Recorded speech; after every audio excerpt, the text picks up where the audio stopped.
Hi, I'm back again, same day. This video is going to be about the day that they found my tumor.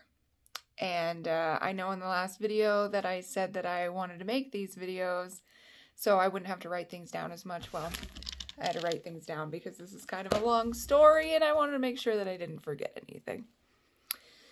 So, when I found out that I had my tumor, it was July 31st of this year, which is 2020. Been a heck of a year. It was a normal day. I got up and went to work like normal, and as the morning went on at work, I started to have what I thought was a lot of anxiety, like a panic attack kind of, which isn't unusual for me. I've dealt with anxiety and panic attacks for most of my life, and so I kind of felt like I knew exactly what was happening and just kind of blew it off, did some breathing exercises to try to feel better, stuff like that, things that I'd learned over the years. But as the day went on, it just didn't go away, and by lunch, I was feeling like I was in a full-blown panic attack, like the worst one I had had ever. And so I went out to my car and I called my amazing husband, who was able to kind of speak me through everything. Over the years, he's learned how to kind of deal with me and my panic attacks, and he was able to talk me down and calm me down a little bit. But as soon as I hung up the phone with him, I just knew that something wasn't right, that this panic attack was way different than anything I had experienced. It just seemed, I don't know, stronger. When I was on the phone with my husband, I started to stutter really bad, and that had never happened to me before with a panic attack, so I thought that was really strange.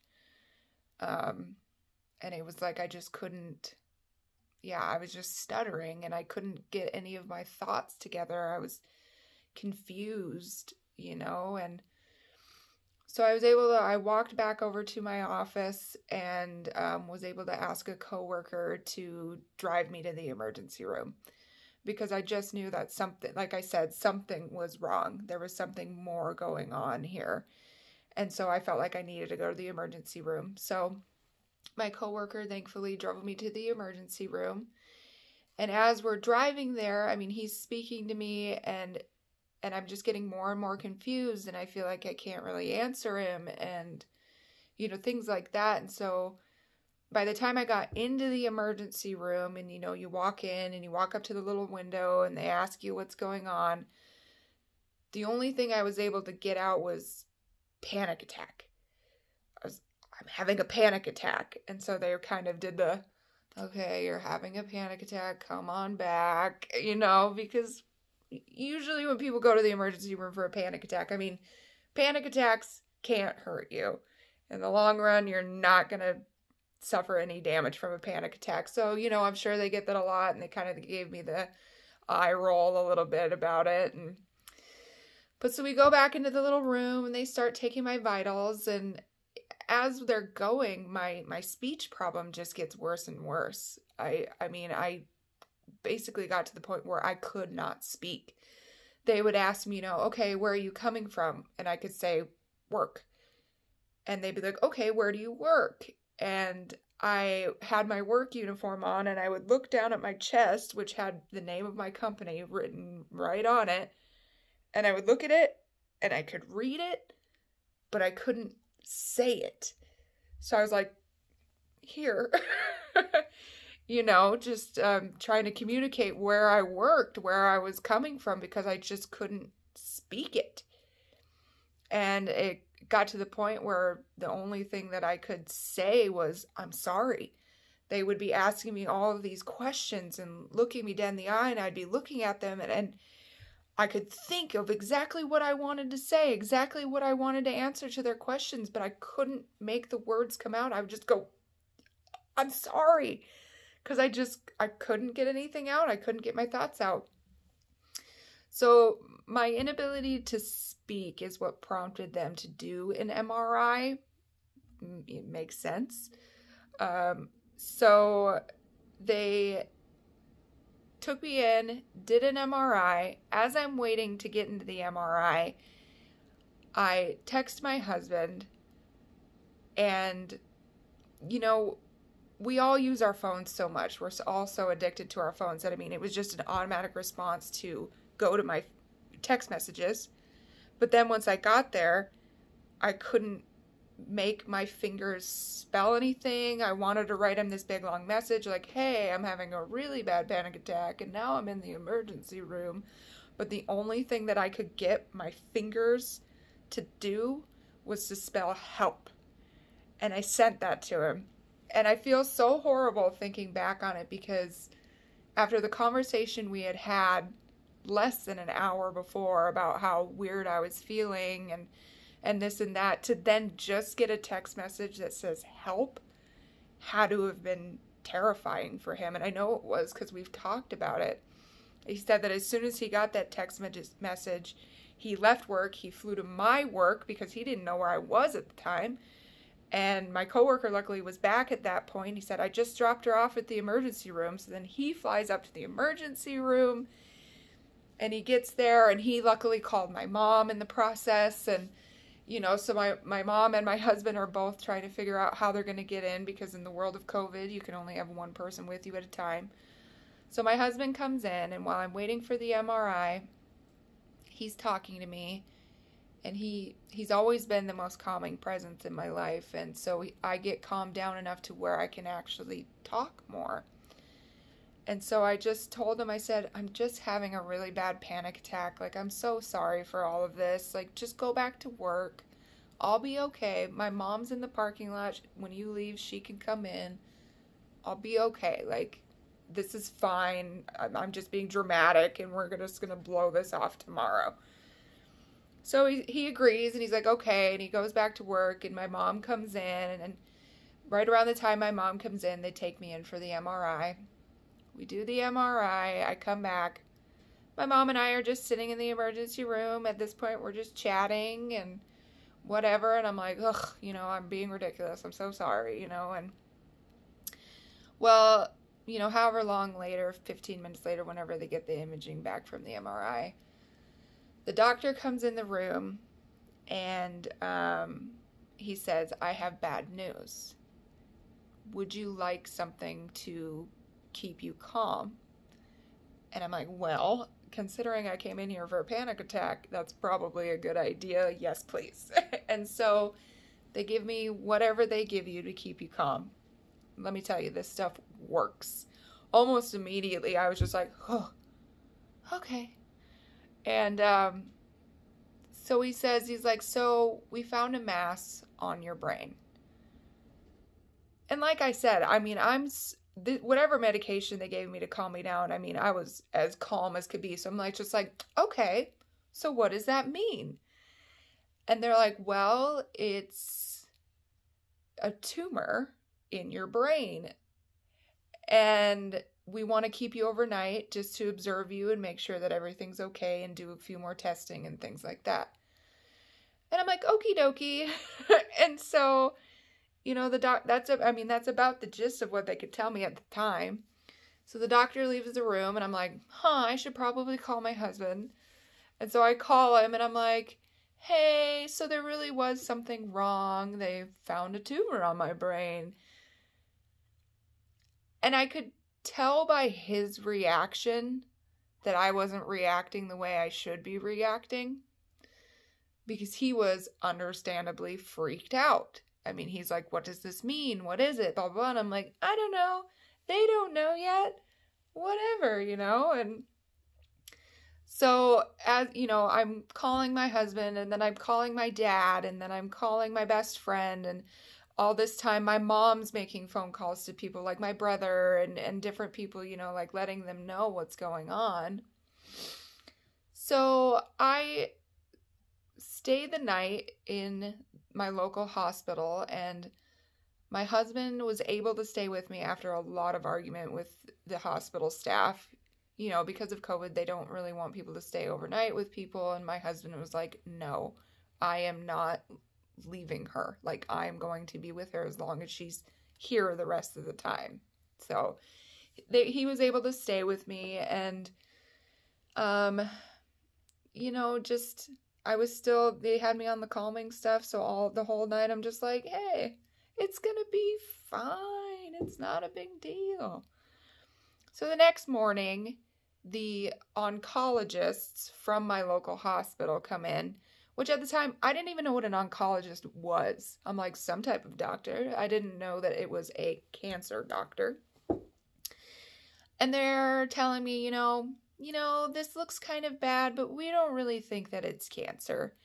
But we're going to refer you to the Mayo Clinic. And immediately when they did that, I knew. I'm like, you don't refer someone to a place like the Mayo Clinic if you don't think that there's something seriously wrong. So, but they were trying to make me feel better, and I appreciate that they were trying to keep me calm and make me feel better and stuff, but it is what it is. So, less than 3 days later, me, my mother, and my husband are in Rochester, Minnesota at the Mayo Clinic. Luckily, we live in the Midwest. We're not super close to the Mayo Clinic, but close enough for us to drive a day to get there. And so we're at the Mayo Clinic, and we're staying in a hotel, and they scheduled me for 2 different brain surgeries at the same time, luckily. One to biopsy the tumor to try to figure out what it is. And the other one was because the tumor was blocking some of my spinal fluid. And that is what the doctors think was causing me to not be able to speak, was a buildup of spinal fluid on my brain. And so I have those done, and they send me home, and about a week later, I have a video appointment with the oncologist from the Mayo Clinic in Rochester. So they call me, and of course the scheduled time was at like 6 a.m. our time because they're in a different time zone than us. And so my husband's with me, my mom's with me, and we're all sitting around our kitchen table, kind of like I am right now. And the doctors are like, so it is cancer. So basically what I have is, they call it a midline glioma, which my understanding as not a doctor basically means it's a brain tumor in the middle of your brain. It is wrapped around my brainstem. It is completely inoperable. The doctors basically told me if we wanted to operate on it, we wouldn't be able to tell what was tumor and what was brainstem. And so we'd run the risk of cutting into your brainstem, which your brainstem basically controls everything in your body. So they were like, there's just no way we can do that. So it's still in there. After they did the biopsy and they were able to examine it, they discovered that it is a mutated type of cancer, and the mutation is H3K27M. It is a very rare mutation, and it is primarily found in children. Apparently, this cancer mutation has been around for a long time in young children, but it's only recently been discovered in adults, and they have no idea why it has started to shift into young adults also. Apparently at 28, I'm about at kind of the higher range of age for people that they find getting this type of cancer. And apparently, like I said, it's only been in the last couple of years that they've started to even see it in young adults. So I, of course, started making jokes about how, oh, of course I have kid cancer. It's because I love Disney movies so much, or this or that. That's the reason I got child cancer and stuff like that. But they don't really know why it's shifted to adults, and they don't really know why it's caused. You know, as far as they understand, it's completely random. If you're wondering if they gave me a life expectancy, I told them that I did not want one. And they said, we absolutely agree with that choice because there's no real way to know. They don't have a crystal ball that can tell you what your life expectancy is. They can look at averages of people who have had the same type of cancer, but everyone's body and everyone's life circumstances are completely different. So they can't know. But in doing my own research, because I'm a freak like that, I'm like, okay, I have to know everything that I can about this. What can I do? The average life expectancy for people with my type of cancer is 11 months from diagnosis. And that's always really hard to say. Always feels real sucky to say. Right now, I'm on month 5 since my diagnosis. And I think people who have 6 months to live don't feel like I do. For the most part right now, I'm incredibly blessed to say this. I feel normal. With the exception of things here and there and obvious things that I'm dealing with because of the medication, because of the treatment, because of this and this and that. But my day-to-day life, I feel pretty normal. I went to the gym this morning for an hour. I'm functioning totally fine, and which the doctors are shocked that I'm functioning fine based on my tumor and things, but I'll get into that probably in another video talking about my treatments and how my tumor has progressed. So I don't know, when I think about the idea of most people only live 11 months after their diagnosis from this type of cancer, I just have to believe that that's not me. For my own sanity, I have to believe that, but also, like I said, a person with 6 months to live, I feel like doesn't feel the way I feel physically, doesn't do the things I do. I mean, I still feel like I'm strong. I still feel like I'm as healthy as I've ever been. I feel like I'm healthier now than I was before my diagnosis because, and I'll get into this too, but I've completely changed my diet. I've changed a lot of things about my lifestyle, like going to the gym, etc. I feel like I'm healthier now than I was when I got my diagnosis. So who knows?